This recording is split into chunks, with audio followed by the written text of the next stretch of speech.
오늘 우리에게 주시는 하나님 말씀 함께 봅니다. 오늘 우리에게 주시는 하나님 말씀은 창세기 6장 14절부터 22절입니다. 그러면 다 함께 읽습니다. 너는 코페로 나무로 너를 위하여 방주를 만들되 그 안에 칸들을 막고 역청을 그 안팎에 칠하라. 내가 만들 방주는 이러하니 그 길이는 300규빗, 너비는 50규빗, 높이는 30규빗이라. 거기에 창을 내되 위에서부터 한 규빗에 내고 그 문은 옆으로 내고 상중하 3층으로 할지니라.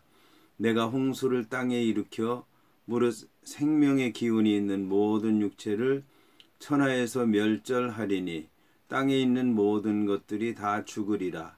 그러나 너와는 내가 내 언약을 세우리니 너는 내 아들들과 내 아내와 내 며느리들과 함께 그 방주로 들어가고 혈육 있는 모든 생물을 너는 각기 암수 한 쌍씩 방주로 이끌어 들여 너와 함께 생명을 보존하게 하되 새가 그 종류대로 가축이 그 종류대로 땅에 기는 모든 것이 그 종류대로 각기 둘씩 내게로 나아오리니 그 생명을 보존하게 하라. 너는 먹을 모든 양식을 내게로 가져다가 저축하라. 이것이 너와 그들의 먹을 것이 되리라. 노아가 그와 같이 하여 하나님이 자기에게 명하신 대로 다 준행하였더라. 아멘. 오늘 말씀의 제목은 방주를 만들라입니다. 그러면 본문의 말씀을 통해 함께 은혜 나누도록 하겠습니다. 오늘 말씀은 너는 코페로 나무로 너를 위하여 방주를 만들라는 말씀으로 시작을 합니다. 오늘 성경에 나오는 방주는 그 모세를 담아서 나일 강물에 띄웠던 갈대 상자와 그 단어가 똑같습니다. 그런가 하면 이 단어는 언약궤와도 그 단어가 같습니다. 물론 히브리어로 볼 때는 이 방주와 또 갈대 상자와 같지만 70인역은 방주와 또 갈대 상자와 언약궤를 똑같은 단어로 취급한 것입니다. 그 이유가 무엇일까 생각을 해 보니까 오늘 이제 이 언약이라고 하는 말씀과 관련이 있기 때문에 그런 것은 아닌가라는 생각을 해 봅니다.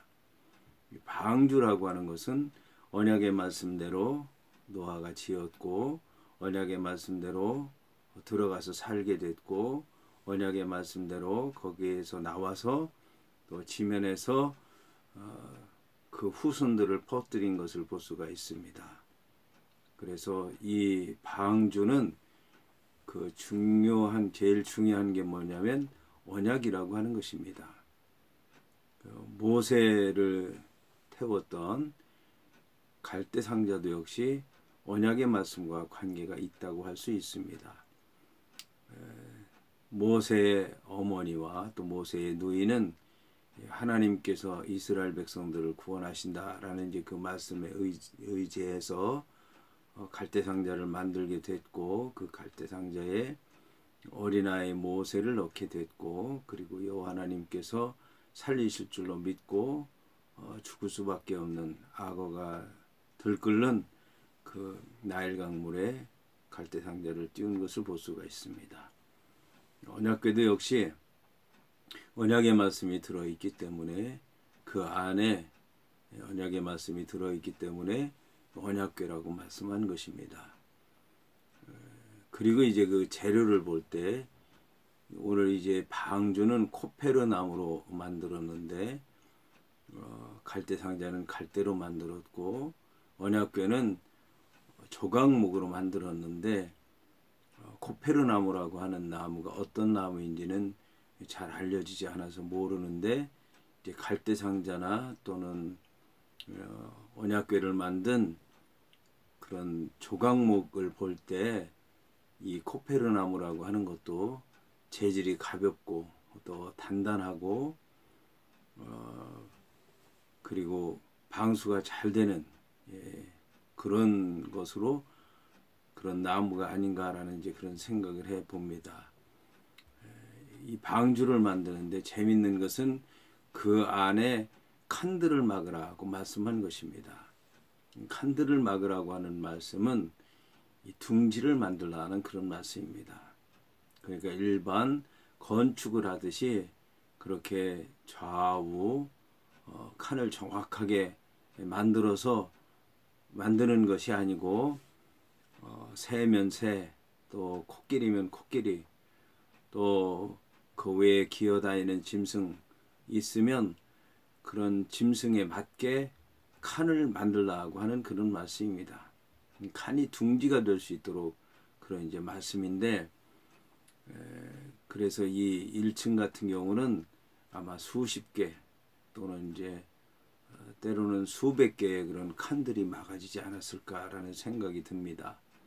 그리고 그 칸들은 서로 이제 일정하지 않고 큰 동물이 들어갈 수 있는 그런 곳은 크게, 또 작은 동물들이 들어갈 수 있는 곳은 작게 그렇게 만들어서 그 동물들이 들어가서 편안하게 보금자리처럼 둥지처럼 자기가 이 땅에 사는 동안에 살던 곳처럼 이렇게 지낼 수 있도록 칸을 막으라고 하는 그런 말씀인 것입니다. 그 다음에 이제 역청을 안팎에 칠해라. 역청을 안팎에 칠하는 이유는 당연히 이제 물이 들지 않도록 하기 위해서다라고 볼 수가 있습니다.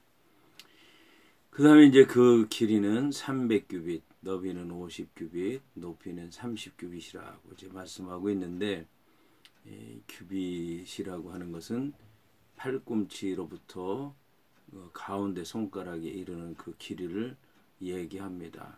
이제 보통 45cm 정도 되는 길이를 이제 얘기하는데, 이 배가 굉장히 크다고 하는 것을 알 수가 있습니다.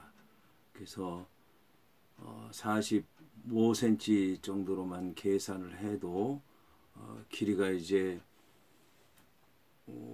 135, 그 다음에 넓이가 22.5, 또 높이가 13.5, 뭐 이렇게 아주 어마어마한 그런 이제 배라고 얘기할 수 있는데, 웬만한 그 군축함 같은 정도의 규모입니다. 하지만 알아야 될 것은 방주라고 하는 것은 네모 반듯한 배를 얘기하는 것입니다. 배도 네모 반듯하고 그 다음에 언약궤도 마찬가지이고, 모세를 태웠던 그 갈대 상자도 역시 네모 반듯한 것이기 때문에 이 배의 모양은 네모 반듯해서 3층으로 된 배라고 이제 그렇게 할 수가 있습니다. 그런데 성경에서는 이 길이에 대해서 이렇게 얘기를 하고 있습니다. 손바닥이 있고, 그 다음에 뼘이 있고, 그 다음에 규빗이 있습니다. 그런데 이 손바닥을 두 개 합치게 되면 한 뼘이 되고, 두 뼘을 합치게 되면 한 규빗이 되게 되고, 그 다음에 이 한 규빗 손을 팔을 오므리게 되면, 오므리면 가슴에 오는데 그게 이제 또 두 규빗이라고 볼 수가 있습니다. 그래서 팔을 크게 펼치게 되면 그게 이제 네 규빗이 되고, 머리끝부터 발끝까지가 네 규빗이 됩니다. 원래 이 규빗이라고 하는 것은 사람의 신체 팔꿈치에서 손끝에까지 이르는 그런 길이이기 때문에 사람에 따라 다를 수가 있다고 얘기할 수가 있습니다. 성경에서 어떤 이제 장막이라든지 성전이라든지 성막이라든지 또 방주라든지 이런 걸 지을 때 어떤 한 사람에게 지으라고 얘기하는 것은 그 사람의 신체 구조이기 때문에 그런 것 같습니다. 다시 말씀드리면 사람마다 이 팔 길이가 다르기 때문에 이 사람 저 사람 여러 사람이 그 건축을 하다 보면 서로 이제 길이가 차이가 날 수 있기 때문에 이 규빗이라고 하는 게 사람의 팔에 이제서 온 것이기 때문에 한 사람이 그거를 재고 또 거기에 따라서 재료를 재단을 하고 그거로 모든 것을 이제 건축해야 되기 때문에 규빗이라고 하는 단위가 이제 그렇게 신체에서 온 것이라고 하는 것을 알아야 될 것입니다. 그래서 이제 그 규빗이라고 하는 단위도 성경 해석하는 분들에 따라서 저마다 약간씩 다른 이유가 사람의 신체 구조 때문일 수 있는데 대략적으로는 한 45cm 정도가 되지 않나 라고 이제 그렇게 얘기를 하고 있습니다. 여하튼 이제 이렇게 해서 땅의 홍수를 일으켜서 무릇 생명의 기운이 있는 모든 육체를 천하에서 이제 다 멸절 하시기 위해서 이렇게 지은 것인데, 그러나 이제 노아와는 언약을 맺었다고 말씀하고 있습니다. 언약을 맺는다고 하는 것은 언약을 벤다는 그런 의미를 갖고 있는데, 언약을 벤다는 얘기는 언약을 지킬 경우와는 지키게 되면 하나님과 노아는 하나가 되는 것이고, 또 언약을 지키지 못하게 되면 그 언약을 잘라버려서 언약과 상관이 없는 사람이고 여호와께로부터 버림을 받는다라고 하는 그런 의미를 갖고 있습니다. 오늘 이제 방주에 관한 설명을 드렸는데 이 의미를 함께 생각하시면서 노아의 방주, 그 구원의 방주, 하나님의 언약의 방주를 우리는 어떻게 그 의미를 받아들이면서 살아야 되는가 기도하는 가운데 하나님의 놀라운 뜻을 그 가운데서 발견하시기를 바랍니다.